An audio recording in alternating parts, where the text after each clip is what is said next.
I'm very excited about being here today and sharing my 3 W's: the who, what, and most importantly, the why. Imagine being born and raised in a hut. Not just any hut, but one situated in a communist concentration camp in Albania. A place where freedom is a distant dream and oppression is the everyday reality. In fact, this was my reality until the age of 18. This is not just my story, but the story of millions around the world who have lived and may still live under oppressive regimes, from Stalin's Soviet Union to North Korea today. And my journey from those dire circumstances to achieving international success in the fields of law, coaching, and public speaking has been one filled with challenges, resilience, and ultimately empowerment. But my talk here is not just about me.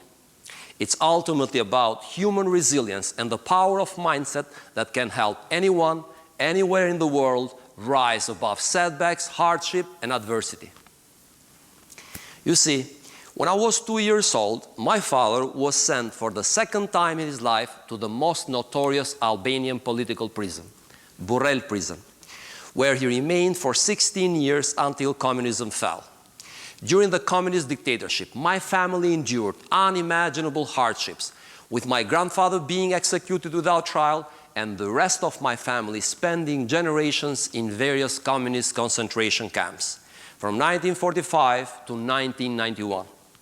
After communism fell, through sheer determination, I managed to study in London, where I've earned a degree in law, a master's in international business law, and a PhD in strategic leadership. During 25 years of my professional career, I've held various leadership positions in the private and public sector, where I've worked as a CEO, managed my own law firm for 15 years, and served as an external law professor in various universities internationally. All this while making impactful and positive changes in the lives of others through training, coaching, and keynote speaking. My story is one of many that illustrates the potential for success after suffering hardship and surviving oppression, similar to the stories of the individuals who have risen to prominence after enduring the horrors of apartheid, the dictatorship in Chile, and other worldly atrocities that would otherwise paralyze one's sense of hope and relevance. Now, the what. The age-old empirical wisdom and the message of limitless self-empowerment embodied in this quote by one of the sages of antiquity, Epictetus, who from a slave with a crippled leg became the most valuable advisor to the Roman emperor, is something that deeply resonates with me. So I live my life by the principle that every challenge presents both danger and opportunity. But by proactively choosing to focus on the latter, I have cultivated result-oriented mindsets in embracing every challenge as an opportunity to excel. And now I'd like to share some of these result-oriented mindsets, which are not just personal discoveries, but are firmly rooted in the empirical wisdom and are supported by countless historic examples and research studies. First one is accept everything I can't change and change everything I can. While I was in that concentration camp, the crucial thing that caused the most disappointment, helplessness, and insecurity was not my empty stomach, or my ravaged clothes, or even the deprivation to go to school like the other kids, and instead being forced to do heavy agricultural work at the age of 14. No, actually it wasn't any of these. The ultimate thing that caused the most disappointment, helplessness, and insecurity was what I now call the victim mentality. Meaning that somehow it was preordained that I would have to live a miserable life and there was nothing I could do to make my life even slightly better. To this highly burdened emotional state, as a result of this victim mentality, I thankfully happened to find the cure in what I now call the phenomenon of escaping into books. Now, these books not only inspired and made me more knowledgeable, but most importantly, they gave me the necessary tools to understand and make the profound difference between mentally accepting all the circumstances that I could not change, such as all those deprivations relating to being in that concentration camp, on the one hand, and on the other hand, proactively change everything I could readily change, such as gaining more practical life knowledge, learning foreign languages incognito, and other similar things, so that if I ever got the chance to break free, I'll be ready to grasp the opportunities that life would avail to me. By proactively focusing on the things that I could readily change, I started to let go this victim mentality and discovered the most important tool of self-empowerment.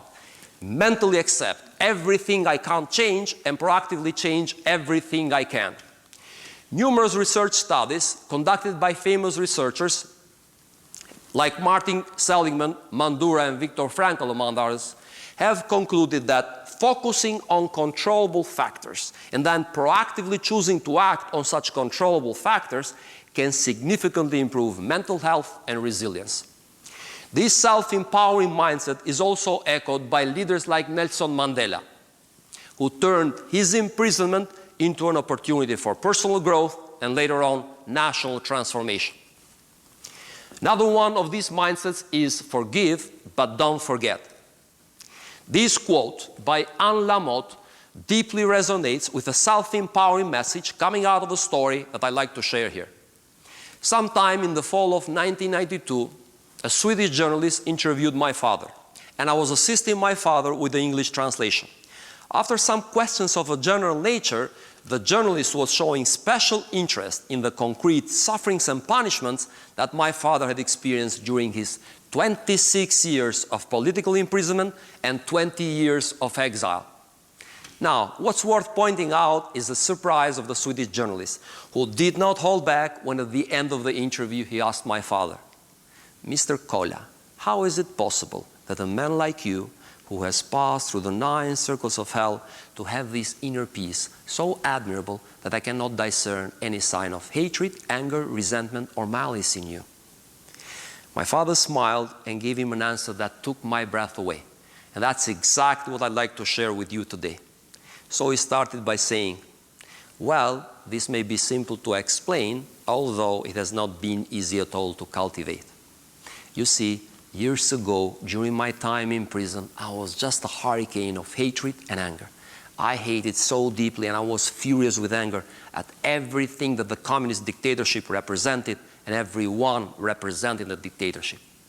One day, a famous Catholic clergyman, Dom Nicol Mazrecu, who was a father figure to me, besides being one of the wisest people I knew in prison, said to me, "Kurt, you have no right to cultivate this hatred and anger in your mind and soul. Communism has imprisoned our bodies, but if we cry out of hatred and anger, then we freely surrender the only thing communism cannot imprison us, our mind and soul. You see, forgiveness is a gift that one gives to himself, not to his enemies. That's why forgiving is like setting a prisoner free and then finding out that the prisoner you freed was yourself." From that day onwards, I proactively choose to forgive but not forget, because not forgiving is equivalent to punishing myself for the mistakes of others, while forgetting is doing the same unproductive thing again and again and foolishly expecting a different result.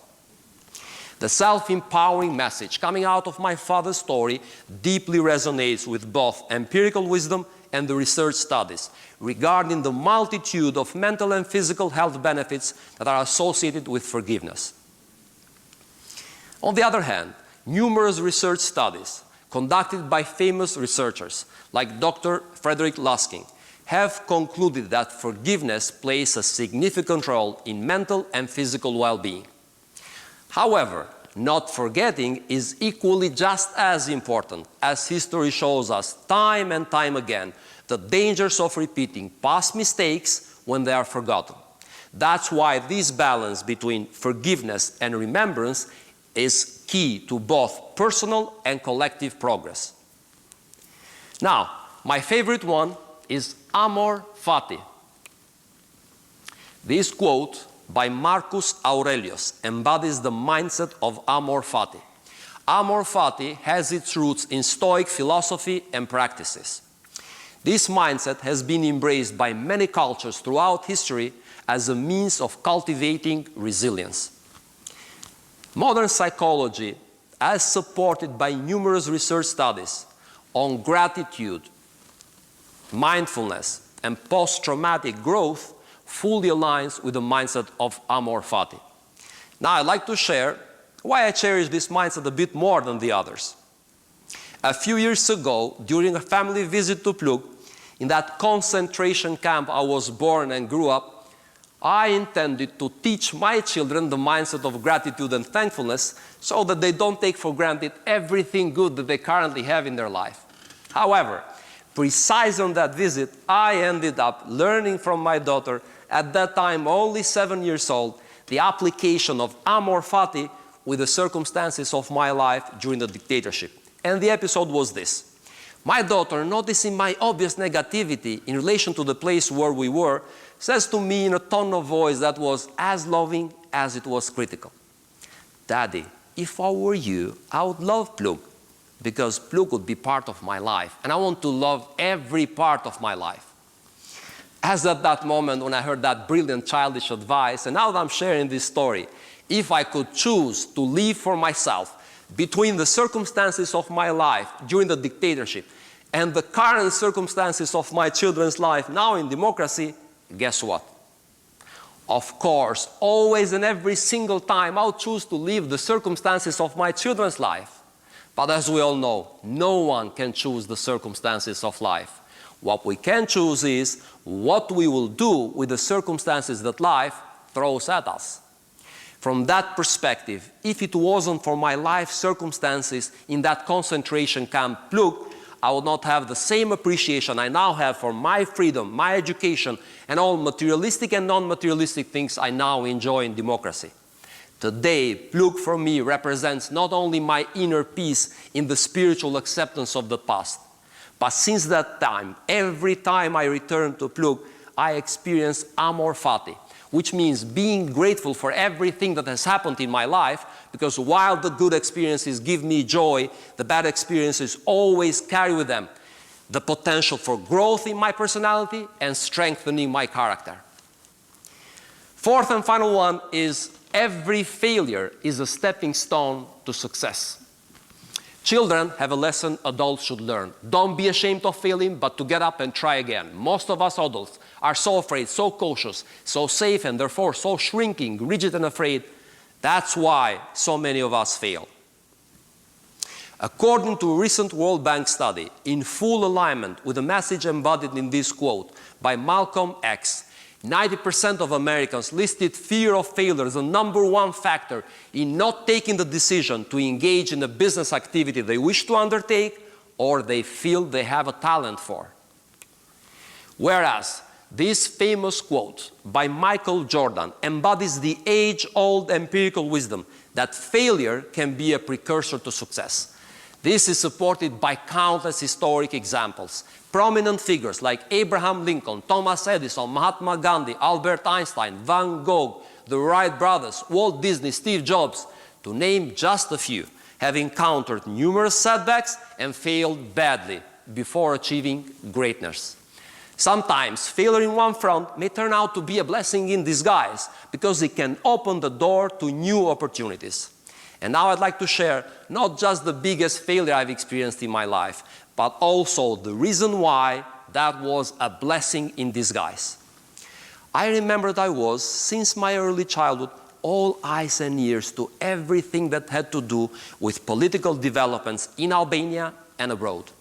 The awareness that politics is the most important mechanism that simultaneously has the potential to destroy or radically improve human life had been instilled in me since a very young age. So, as soon as I finished my studies, I returned to Albania with a desire to serve my people and country. Now, it may not be important to share here any specific aspects of my failed attempts in trying to give such contribution through politics. But what is very important to point out is this, that this path definitely was not the best fit for my passion, talents, skills, and most importantly, my values. In retrospect, if it wasn't for my failure in politics, I wouldn't be standing here among you fine people today, and most importantly, I would not have discovered my true calling, that of using my story, passion, skills, and talents as a keynote speaker, trainer, and coach in contributing towards self-empowerment of other people. That's why I firmly believe that if we align our values with our skills, talents, and passions in trying to be the very best version of ourselves, we never fail. We either win or learn. These are, among others, the result-oriented mindsets that have guided me through adversity and shaped my approach to life and leadership. Last but not least, I'd like to share with you the most important of my W's, the why. I firmly believe that any who's and what's are somehow incomplete and may even be irrelevant without a powerful utilitarian why, the sort of why which serves a purpose beyond oneself.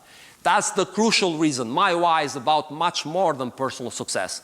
It's ultimately about empowering others. Through training, coaching, keynote speaking, I aim to inspire and empower a global audience. Now, in order to paraphrase my career aspirations with as few words as possible, I'll borrow a fantastic quote from Rumi. Sell your cleverness and buy bewilderment. Therefore, I strive to share the result-oriented mindsets and interpersonal skills that have enriched my life to inspire and empower as many individuals as possible achieve inner peace and outer success. In so doing, I aim to gain for myself the ultimate self-fulfillment, the giver's high. As I stand before you today, I invite you to join me on a journey of transformation, one that is not just about personal growth, but about making a broader impact on the world. Let us embrace every challenge as an opportunity to excel, and let compassion, resilience, and empirical wisdom guide us towards a brighter future, for ourselves and for generations to come. Thank you.